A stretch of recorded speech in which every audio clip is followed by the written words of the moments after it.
Hovorí sa, že žena odíde po prvej facke. Nie, neodíde. Začína sa to nenápadne. Na oko nevinné prejavy naberajú postupne na intenzite. Útoky sú krutejšie a rafinovanejšie. Formy násilia sú rôzne. O tom, ako v tejto palčivej a na Slovensku žiaľ stále veľmi aktuálnej problematike pomáha Ministerstvo spravodlivosti, sa porozprávam so štátnou tajomníčkou tohto rezortu Katarínou Rožkováni. Dobrý deň, vítajte u nás v štúdiu. Dobrý deň, prajem. Ďakujem za pozvanie. Tak ja som to už v úvode spomenula, ale nejde pri domácom násilí iba o ženy. Zaraďujeme sem žiaľ aj teda deti a dokonca aj mužov. Tak si na úvod povedzme, čo všetko teda zahŕňa domáce násilie a ako v boji proti nemu pomáha Ministerstvo spravodlivosti. Domáce násilie ako také je často námetom pre rôzne filmy a seriály. Žiaľ, v skutočnom živote tie happy endy nie sú obvyklé. Práve preto si myslím, že je nutné o domácom násilí hovoriť a zároveň aj vzdelávať tých, ktorých sa táto téma dotýka, ktorí o tom rozhodujú. Domáce násilie ako také nie je len fyzickým násilím, ako ste povedali, je tam viacero foriem. Fyzické násilie, to je prevažne tie fyzické útoky v podobe faciek, strkaníc, ktoré často končia aj smrťou obete. Ale máme tu aj psychické násilie, ktoré môže byť napríklad v podobe vyhrážania sa s ženezabitím, vyhrážania sa zabitím dieťaťa, alebo aj samovraždou, že sa vyhráža násilník samovraždou a sú aj v podstate tou najzávažnejšou formou je sociálna izolácia, pretože v tom prípade sa násilník snaží izolovať túto obeť od známych, ale aj od rodiny. Zakazuje kontakt, zakazuje telefonovať, niektorí dokonca zakazujú aj pracovať. A tak potom táto žena veľmi ťažko hľadá odbornú pomoc, ale aj podporu v takejto situácii. A samozrejme je to aj ekonomické násilie a sexuálne násilie. Ako ste hovorili, takéto násilie môže byť páchané na mužoch, na ženách, na deťoch, ale nemôžeme zabudnúť aj na seniorov, na také generačné násilie, ktoré sa týka násilia detí voči rodičom, ktoré je tiež veľmi rozšírené v súčasnosti. A ide o násilie, ktoré je v podstate v jednej rodine alebo v jednej spoločnej domácnosti. Ministerstvo spravodlivosti pomáha v tejto oblasti legislatívou, lebo to je tiež jeho oblasť, kde pôsobí, ale aj formou dotácií intervenčným centrám, a to od roku 2017, ktorý sa viaže na vznik intervenčných centier, pretože v tom roku bol prijatý zákon o obetiach trestného činu. A intervenčné centrá sú práve tie, ktoré poskytujú špecializovanú pomoc rôznou formou obetiam domáceho násilia. Viete možno priblížiť, ako tieto intervenčné centrá pracujú, aký je ich význam a aký je ich vlastne počet v rámci Slovenska? Kde môžu tieto jednotlivé obete kontaktovať intervenčné centrá, kde ich nájdu? Týchto intervenčných centier je v súčasnosti 10. Všetky majú akreditáciu. Akreditáciu môže získať subjekt, ak minimálne po obdobie 5 rokov poskytuje právne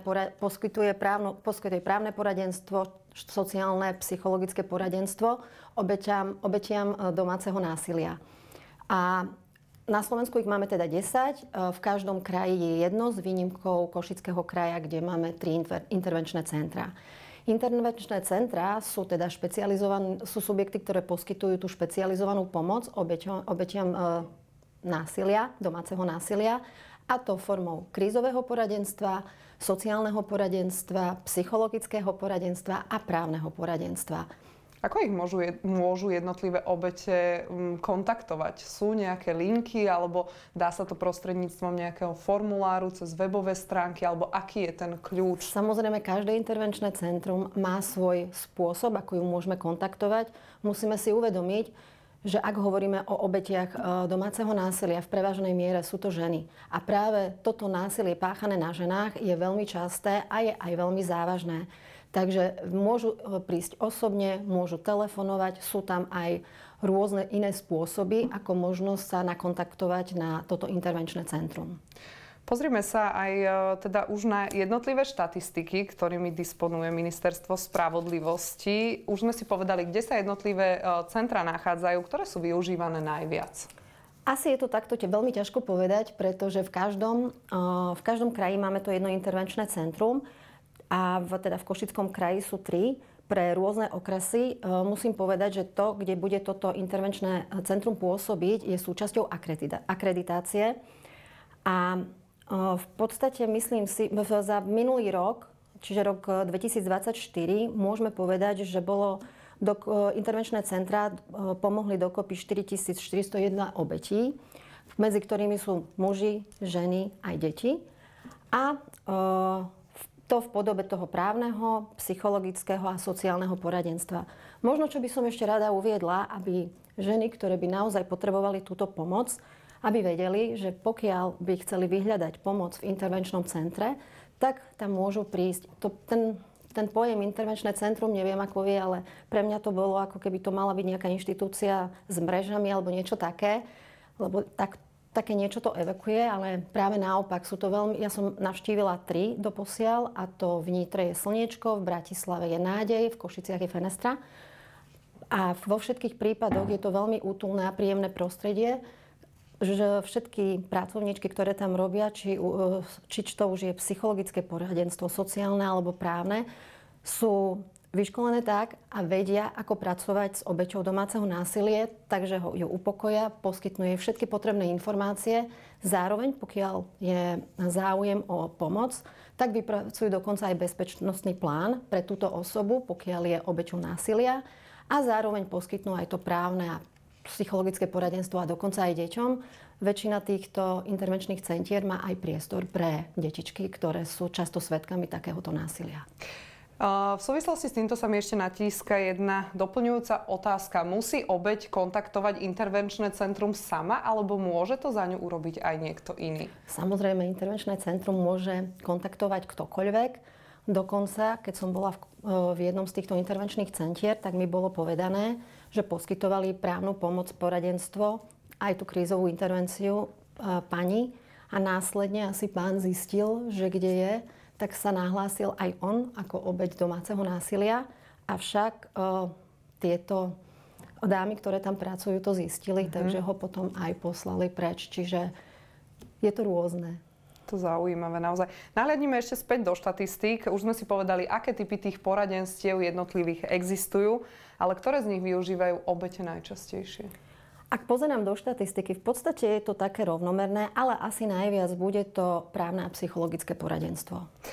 Tak pozrime sa ešte aj na to, kto najčastejšie využíva tieto poradenstva. Sú to ženy, muži alebo deti? Alebo teda seniori, ktorých sme zabudli samozrejme spomenúť. Tak ako som hovorila, tak samozrejme najviac obetí postihnutých domácim násilím sú ženy a ich deti. Takže určite to je títo hrajú ten príjm, a potom sú to aj muži a samozrejme aj seniori. Presnú štatistiku však nemáme. Aký počet ľudí využilo, dajme tomu za minulý rok, pomoc intervenčných centier? Dá sa to vôbec odhadnúť? Áno, nakoľko sa intervenčné centra zbierajú dáta, ktoré potom zasielajú Ministerstvu spravodlivosti. A tak, ako som hovorila už v predchádzajúcej otázke, tak tých obetí za minulý rok bolo 4401. V rámci tých štatistík máme aj takú zaujímavú kolónku. Vykázanie z bytu alebo z domu. Čo to znamená? Vykázanie z bytu alebo z domu je súčasťou zákona o policajnom zbore, kedy policajt má právo vykázať osobu, ktorá pácha násilie v domácnosti, a zakázať jej vstup. Dokonca to môže urobiť aj v neprítomnosti takejto osoby. Policajt je povinný do 24 hodín zaslať záznam o takomto vykázaní intervenčnému centru, a v tomto štádiu nastupuje to krízové poradenstvo intervenčného centra, ktoré do 3 dní, teda do 72 hodín, osloví obeť domáceho násilia, povie jej takým prirodzeným takým spôsobom, aby sa nebála, na čo je tu, prečo sú tu, ako môžu pomôcť, a následne poskytuje krízové psychologické poradenstvo a samozrejme aj to právne poradenstvo. Pretože vykázanie je len na obdobie 14 dní. Po období 14 dní, pokiaľ nie je podaný na súd návrh na neodkladné odpatrenie, tak v tom prípade sa môže násilník vrátiť späť. A práve intervenčné centrá môžu ženám, ale samozrejme aj ostatným obeťam domáceho násilia pomôcť v tom, že môžu vypracovať ten návrh na podanie neodkladného opatrenia, pričom práve záznam o vykázaní môže byť dôkazom v tomto konaní. Samozrejme vieme, že to neodkladné opatrenie je len dočasného charakteru, takže potom sa musia tieto prípady riešiť aj iným spôsobom. Na druhej strane v niektorých prípadoch môže to viesť k trestnému konaniu, kedy násilník môže, ale nemusí byť vzatý do väzby, môže mu napríklad byť zakázaný prístup k osobe. Máme štatistiky o tom, ako je využívaná táto služba? Myslíte vykázanie? Vykázanie. Štatistiky sú. Počet vykázaní je v podstate 1030 za minulý rok a tu spolupracujeme s dátami s políciou, pretože intervenčné centrum nastupuje až po tomto vykázaní. A tu vieme povedať, keď sme to pozerali štatisticky, že do obdobia, kým neboli tieto intervenčné centrá a neposkytovali túto krízovú intervenciu, tak podaných návrhov na neodkladné opatrenie boli len 4% z tých vykázaní. Teraz v súčasnosti je to 25 až 30%. Prevažne sme sa bavili teda o násilí páchanom na ženách, ale to násilie sa rovnako pácha napríklad aj na deťoch. Česko a Slovensko sú poslednými krajinami v rámci Európskej únie, v ktorých je prípustné fyzicky trestať deti. V Česku by to mala zmeniť novela občianskeho zákonníka, ktorý je aktuálne v parlamente na prerokovaní. Ako je to na Slovensku? Plánuje sa niečo podobné zaviesť, nejaké takéto opatrenie zaviesť aj v rámci Slovenska?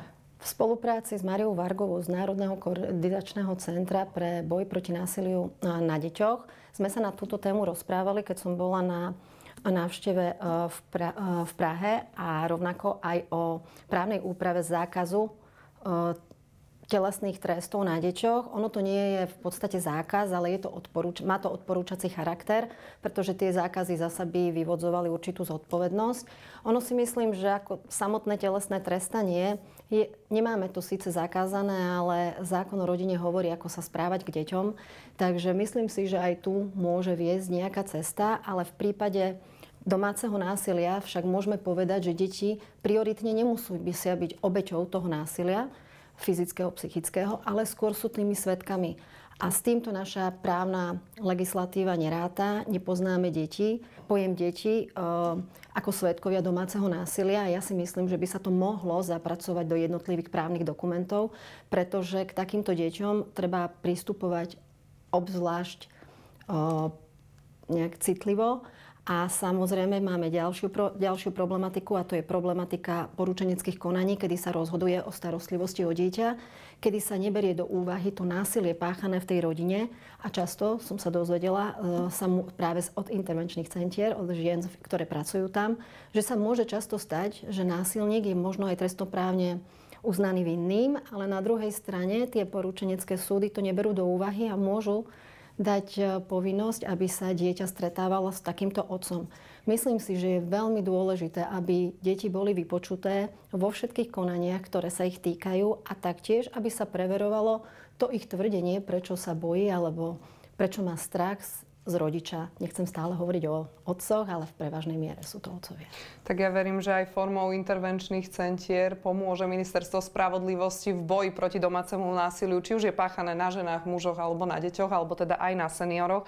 Mojím hosťom bola štátna tajomníčka Ministerstva spravodlivosti Katarína Rošváni. Ďakujem veľmi pekne, že ste si našli čas na divákov z televízie Teatry a možno aj vyzývam všetky ženy, aby sa, ale aj deti a mužov, aby sa nebali proti domácemu násiliu bojovať. Ďakujem veľmi pekne za pozvanie a rovnako som chcela povedať to isté, že buďme všetci obozretní, všímajme si svojich kolegov, svojich priateľov, svojich známych, či tu nie sú nejaké zmeny správania, pretože práve my ich môžeme pomôcť.